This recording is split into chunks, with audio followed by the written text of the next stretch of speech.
will get it together. It don't matter. It's the spirit behind it.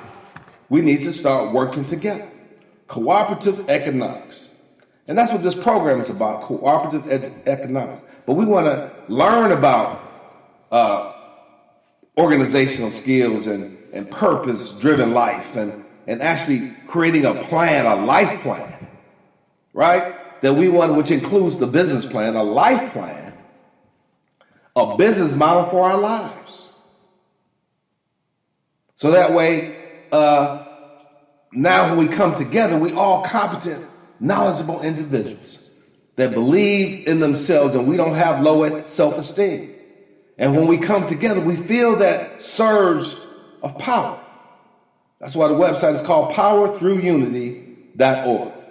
And if you sit back from a historical perspective and you look at how they separated us as a people and how they destroyed our economic capabilities as a people. And they used Dr. King as the backdrop for sending military vehicles to destroy our community. But we don't understand it. We're like sheep, headlights. Sheep with headlights, deer in the headlights. We just paralyzed. We're gonna step back and look at the plan that's been implemented against us. But it takes individual. I'm not trying to, because I know we got scary Negroes, but this plan is for everybody. I have individuals who all over the world looked at my material. So I'm not, because every group, I looked at some material that the white power structure was putting together in their narrative. They're saying the same thing. It's like they stole our script. They're saying the same thing, but they don't mention black people. As far as feeling that the world's against them and it's making them ashamed to be white. It's the same thing. So we need to come together as a people, but we need to work on ourselves first, because the bully beats on the person that has low self-esteem, that don't want to defend themselves and is a standout from the crowd. So they bully them until the young person that's being bullied stands up and said, I'm not going to be bullied anymore. And that may take various forms. Ujamaa, cooperative economics. And you can practice this within your family structure, and the system is set up where not only can you get your economic, build your family unions around this material individually, and then that'd be the quickest way to get the movement going. And as you take that's why I want you to take this material, join the program. It's an 18-month program, crash course, right? Not consumer financial type stuff, real finance and economics, which you don't know. That's why you end up in court. That's why you're losing your wealth. That's why a person tell you, I used to have this, but I ain't got nothing now. But they dwell in the past of used to have and hope for the future. Let's get beyond that. We have principle 5 is NIA, purpose. NIA, purpose. And the Rites of Passage program is designed to give each individual purpose in their lives. Purpose. Have a purpose-driven life. We're going to create a roadmap. It's going to be written down, it's going to be focused. We're going to talk about budgeting, economics, goals for your life, and then in the rest of the material, we're going to implement it. It includes business development. First, and the whole process is to create a critical thinking mind so you understand the whole concept of money and how it should be used. And then we're going to go through the creation and preservation of wealth. We're going to talk about business structures and entities and taxes and management strategies and so forth. Then we're going to go through the preservation of wealth and what do you use. We're going to talk about living trusts, wills, and when each should be used, and how to develop an asset protection strategy. So these are the basic fundamentals that we need to do immediately to keep some of that $1.3 trillion that's being spent consumer-wise outside of our communities. And we want to know why. Why are we living in poverty? as a collective. Individually, oh, I'm living good, I'm making it. But when you, 1 plus 1 equals more than 3, because unity is at work.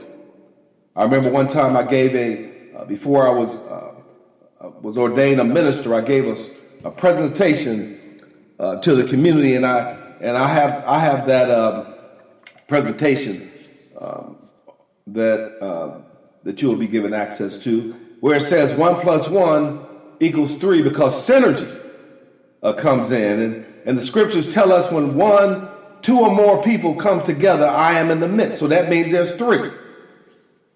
It means that there are 3. And then you do any type of scientific experiment and you add a catalyst to it, then it becomes a higher manifestation than it does by itself. That's why corporations merge, because they say you can add this benefit to me that I don't have. So a merger relationship should be a merger of collective work, right? Because together you should be able to do more, way more than you can do individually. So there's magic in unity. The government is unity. The rich folks that own everything, they got together and created unity. Unity can be good or it can be bad, right?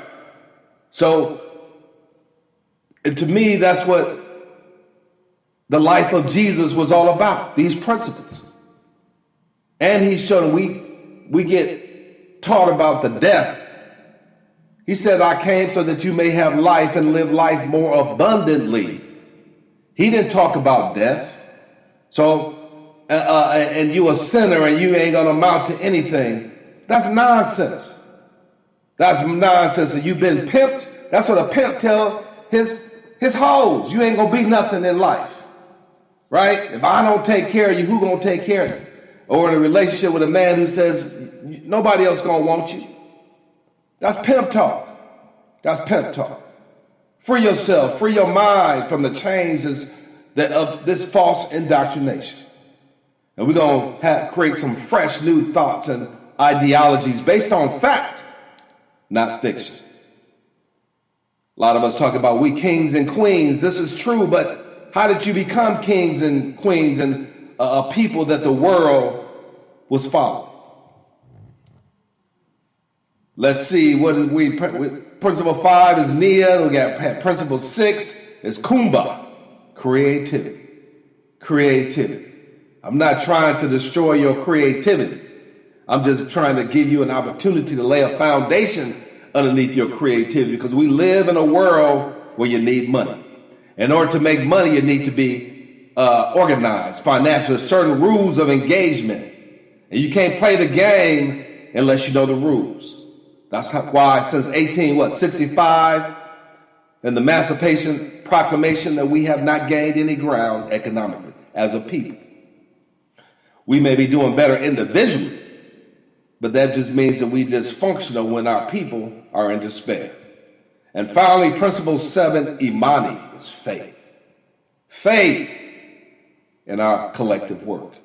You can only have faith and hope in your work.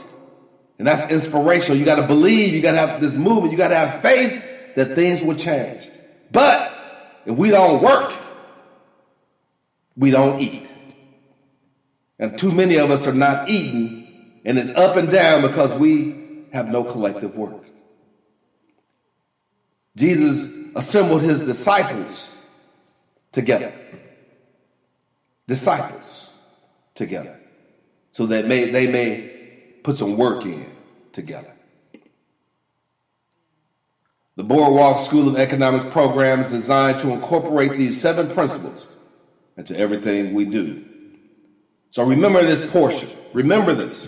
Remember this. The 7 principles of renewal. Probably have what they used to have back in the day, the revivals. Yeah, we don't have a revival. That's a good idea. Have a revival on each one of these principles. Yeah, I'm gonna do that. That's a good one. Have a revival on each one of these principles. Okay, I'm gonna keep it short because I know our attention span is short. But we're gonna come back and we're gonna talk about some different things. It should be okay because, you can always put pause on. Let's see. All right. So I want to try to keep these short here, each segment, so that way we have some time. We can just listen and reflect. Listen and reflect on what we have just learned. The 7 principles of renewal. The Kwanzaa principles. And they have books and resources. You may not like the person who came up with the idea. You know what I'm saying? So you brush off the knowledge, the blessing that he's given to us. Even in the Bible, some people did some terrible things, but we still look at the good that they did. We look at when they've been in this society, especially our people. They demean them, they defame their name, and they make it like then as a non-thinking people, we put aside all the good things that person has done. They're humans like everybody else, and your Christian way of life teaches you to forgive. But there's no forgiveness because we can't even look each other in the face and say, I love you. Our young men and women walk past each other and do not greet one another. There used to be a day where we would greet each other. We would greet each other. And we look at each other with such disdain because we're not practicing these 7 principles. And we become worthless to one another and worthless to society when we cannot get together and break bread together in peace without starting some nonsense. A lot of people tell me, well, I ain't going to too many black folks, man. Somebody gonna start fighting. Remember, we used to go to the house parties, and all of a sudden, people start coming in there, creating disturbance and shooting up the party. Ain't that something? Open up a new mall. I mean, this could happen in a dominant society. The next day, they open up again because they know how important it is to our economy. But we won't show up ever again. They hire some hooligans. Black man, enterprise get together and open up this fantastic mall. And then all of a sudden they hire a few hooligans to come in and shoot the place up. Black folks won't go back no more. No sustaining power. Just simple things that, I just can't open up a university that start teaching about economics and finance without working on the psychology of our people. So it's all incorporated together. Because we don't love one another. It's hyperbole. We just talk about it, but we're not being about it. We talk about it, but we're not being about it. And just go through the material. Don't hit a couple barriers and give up. You have to persevere.